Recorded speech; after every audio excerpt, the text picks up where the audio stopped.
आपल्या स्वयंप्रज्ञ प्रतिभेतून आधुनिक भारतीय चित्रकलेत अमूर्त शैलीला एक वेगळी प्रतिष्ठा मिळवून देणाऱ्या वासुदेव संतू गायतोंडे यांचा जन्म 2 नोव्हेंबर 1924 रोजी नागपूरमध्ये झाला. म्हापसा शहराजवळील उसकई हे या कुटुंबाचं मूळ गाव.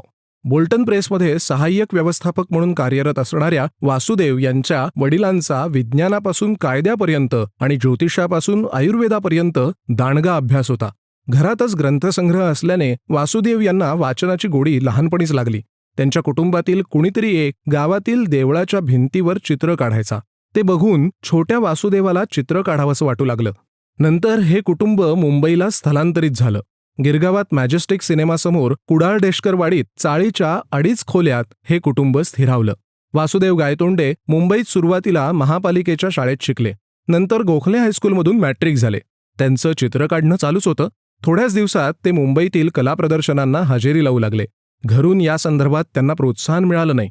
वाटेल त्या मुलांबरोबर मिसळायला त्यांना परवानगी नव्हती. त्यामुळे लहानपणापासून आपसुकच गायतोंडे एकटे होत गेले. त्यांनी 1943 मध्ये एका खाजगी आर्ट स्कूलमध्ये नाव दाखल केलं. तिथल्या शिक्षणामुळे 1945 मध्ये सर जे स्कूल ऑफ आर्टमध्ये त्यांना थेट 3ऱ्या वर्षात प्रवेश मिळाला. जेच्या भव्य परिसराचा त्यांच्यावर चांगला परिणाम झाला. जगन्नाथ अहिवासी हे त्यांना रचनाचित्र शिकवत. अडुरकर पेन्सिल ड्रॉइंग आणि भोंसुले मास्तर जलरंग चित्रण आणि व्यक्तिचित्र शिकवत. अहिवासी आणि भोंसुले मास्तरांचे गायतोंडे लाडके विद्यार्थी होते. सुट्टीत काम करून आर्ट स्कूलच्या खर्चाची जुळवणी करणाऱ्या वासुदेव यांना पुढे शिष्यवृत्ती मिळाली. पुढील काळात ते त्यांच्या समकालीन पळशीकर या थोर कला शिक्षकाच्या प्रभावाखाली आल्यामुळे त्यांची आधुनिक चित्रकलेशी ओळख झाली. भारतीय लघुचित्रे हा गायतोंडे यांचा खास अभ्यास विषय होता. नंतर लघुचित्रांमधील आकृतिबंध गाळून त्यातील प्रमाणबद्धता, रचनासूत्र, रंगांचं संघटन आणि भाव हे त्यांच्या चित्रात राहिलं. हीच त्यांच्या आधुनिक चित्रकलेची सुरुवात होती. आर्ट स्कूलच्या काळातच गायतोंडे यांनी बौद्ध वाङ्मय, जपानी चित्रकला, मृदपात्रे म्हणजेच पॉटरी, कविता यांचाही अभ्यास केला. त्या काळात जेच्या पटांगणात दरवर्षी कृष्णमूर्ती हे तत्वज्ञ आपली प्रवचनं देण्यास येत. या प्रवचनांचा फार मोठा परिणाम गायतोंडे यांच्या जीवनावर झाला. त्यांना 1948 मध्ये जेमधून पदविका मिळाली आणि चांगल्या गुणांनी उत्तीर्ण झाल्यामुळे फेलोशिपही मिळाली. त्यांनी 1949 ते 50 या काळात जेमध्ये सहाय्यक शिक्षक म्हणून काम देखील केलं. 1950 नंतर त्यांनी पूर्णवेळ चित्रकार म्हणून काम करण्यास सुरुवात केली. चित्रकार हुसेन, सुझा, रझा, आरा, गाडे आणि बाकरे यांनी 1948 मध्ये प्रोग्रेसिव्ह आर्टिस्ट ग्रुप स्थापन केला. गायतोंडेही त्यात सहभागी झाले. या ग्रुपतर्फे 1949 मध्ये भरवलेल्या समूह प्रदर्शनात त्यांचा सहभाग होता. त्यानंतर काही चित्रकारांनी बॉम्बे ग्रुप स्थापन केला. त्यातही गायतोंडे सहभागी होते.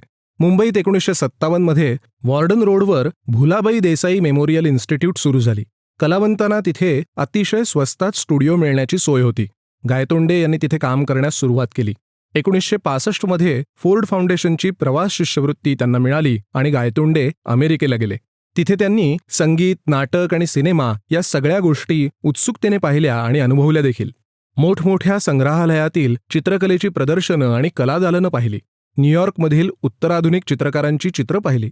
गायतोंडे क्योटो, जपान इथेही गेले. तिथे त्यांनी झेन मठ पाहिले. झेन तत्वज्ञानाचा परिचय त्यांना झाला. या तत्वज्ञानाच्या अभ्यासाने गायतोंडे यांच्या विचारांना एक दिशा मिळाली.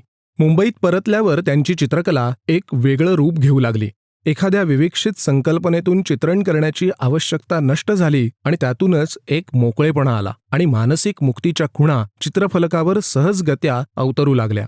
मुंबईत राहणं आर्थिकदृष्ट्या परवडणारं नव्हतं, म्हणून त्या काळात दिल्लीत खूप कमी पैशात मिळणाऱ्या बंगल्याच्या गच्चीतील खोलीत गायतोंडे राहू लागले आणि कायमचे दिल्ली निवासी झाले. 1974च्या आसपास ममता सरन या चित्रकर्तीशी त्यांची ओळख झाली आणि पुढे त्यांची मैत्री आणि सोबत गायतोंडेंना अखेरपर्यंत लाभली. 1997 ते 2001 या काळात ते ममता यांच्याबरोबर गुडगावमध्ये एकत्र राहिले. 1986 मध्ये एका अपघातात गायतोंडेंच्या मज्जासंस्थेवर परिणाम झाला. त्यानंतरच्या 7-8 वर्षांच्या दीर्घ विश्रांतीनंतर त्यांनी केलेल्या तैलरंगातील चित्रात वेगळेपणा जाणवू लागला. त्यात अनेक कॅलिग्राफिक आकार तरंगू लागले. वासुदेव गायतोंडे चित्र काढायचे ते स्वतःच्या आनंदासाठी. त्याने अमूर्त चित्रकलेला त्याचबरोबर चित्रकार म्हणून जगण्याला देखील प्रतिष्ठा मिळवून दिली. त्यांच्या कॅनव्हासवर अवकाश आणि अवकाशात आकार घेणाऱ्या रंगांच्या विविध रूपांचा आविष्कार दिसतो.